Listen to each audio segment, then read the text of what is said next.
Australia's News 7 talked to Israel supporter Mark Spiro, who was arrested for displaying an Israeli flag at that event. You've been arrested in relation to Arrested? For doing what? For what? Having a flag. Reaching the peace. You see how this is in Oz?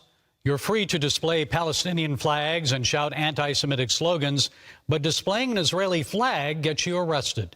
Agree. Sorry, mate. Caroline's one of the best things that we've got in our newsroom, and we've got a very good newsroom. You've done some excellent reporting here where there was a man who was arrested at the protest today, but it was a person who was carrying an Israeli flag. He wasn't even carrying an Israeli flag per se, because he had not even unfurled the Israeli flag. The arrest we heard about early this evening, Paul, and I've done an exclusive interview with this man, Mark Spiro, is not of a Palestinian supporter or an anti-Israel supporter, let's be frank here. It is with a Jewish man who turned up to peacefully express his support for his people, the Jewish people in Israel. He is a father of two, a Sydney businessman. You can see the flag still rolled up in the vision that we're rolling now.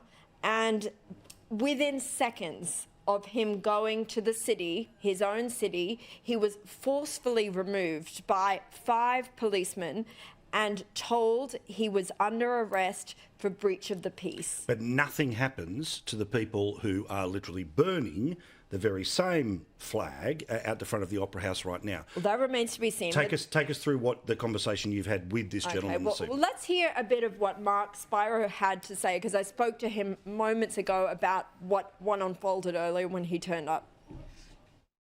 I was literally at the protest for all of probably 3 seconds, literally, with a rolled up Israeli flag, and next thing I know, I've got multiple police officers trying to grab the flag off me and then carrying me away from the scene and telling me I'm arrested for breach of the peace, and escorted me away, threatened me to call what they referred to as a cellar van, which was a paddy wagon when challenged, and I negotiated my way out of it on condition that they take the flag, confiscate it, and I leave the city for a period of 24 hours.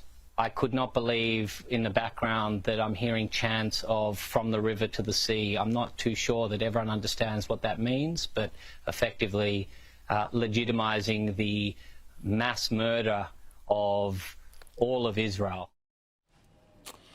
Now, Paul, I've looked up the legislation. Breach of the peace, it says a mere disturbance, if it does not involve violence, does not constitute a breach of the peace. Cool. I've contacted New South Wales Police. They're yet to provide a response about this. But this man is now exploring his legal actions. Here's what he had to say about that.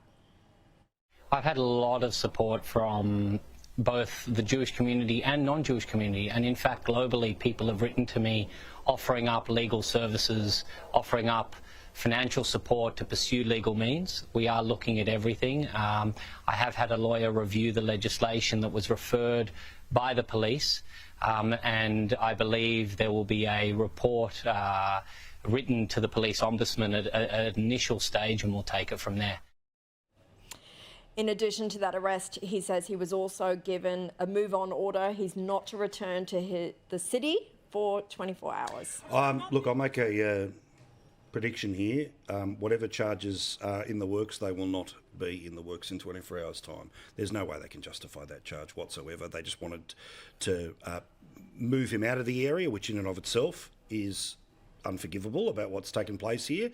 But I would be very surprised if he actually ends up being charged. If he is, well, there'll be plenty of aggro from me about that, and yourself and plenty of others. But these are scenes that you would expect to almost see like in pre-Nazi Germany, where Jews were being hauled off the street simply for being Jewish or for showing any signs of their Jewish faith. Well, also, I mean, I think the issue here is one of the many issues that we're all trying to talk about in these couple of days, is the idea that groups are being kept apart because they might end up having some level of confrontation. Now, if the confrontation is one person with one flag walking through a park out the front of a town hall, that is not the provocation that those sorts of laws are supposed to be about. But again, we'll wait and we'll see where it goes in the next little while. My next guest was arrested in Sydney on Monday night for holding an Israeli flag near a pro-Palestine rally.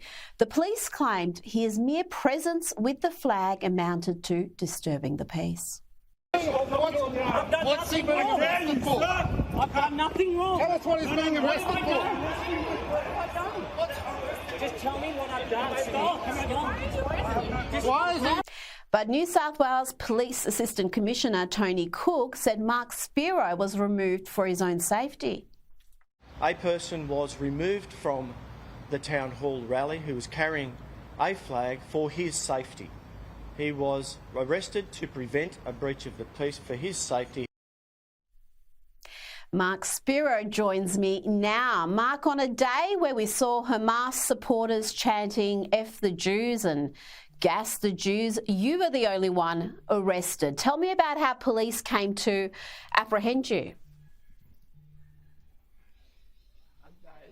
As you see in the footage, it was I had arrived a few seconds earlier and they spotted me and quickly grabbed my arms back and were forcibly removing the flags from the flag that was rolled up at all times from my hand, and then carried me away from the area around the corner. Have police apologised for their conduct? Is the matter now closed? I haven't heard anything from the New South Wales Police, nor in fact from the Minister of Police, who was asked yesterday in Parliament if she would apologise to me. I was sitting in the gallery and she continually declined.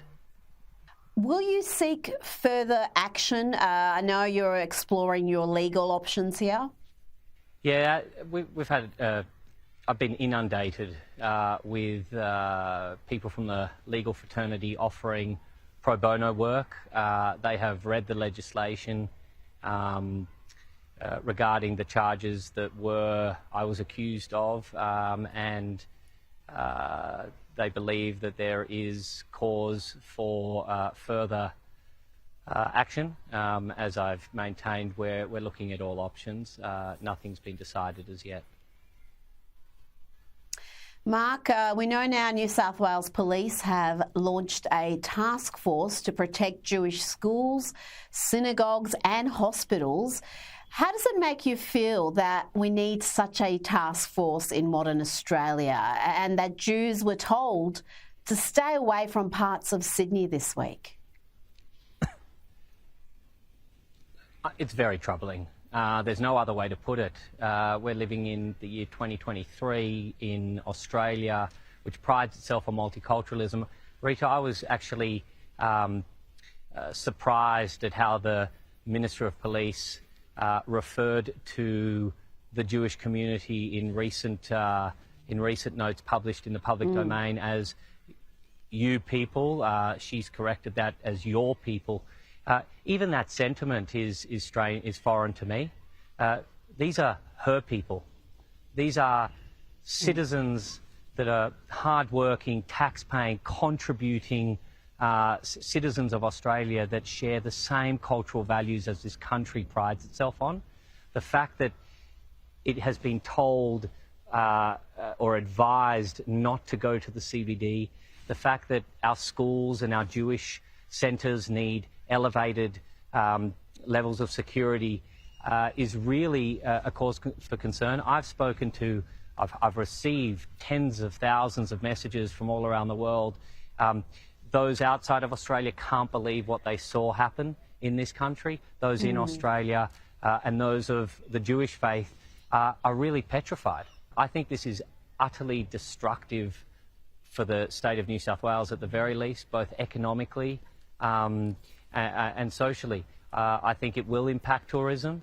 Why would you come to a country where it seems that one group of people have been marginalised while another has the ability to not just protest but burn a flag of another country, chant "gas the Jews" at one of the world's most iconic sites and face no retribution.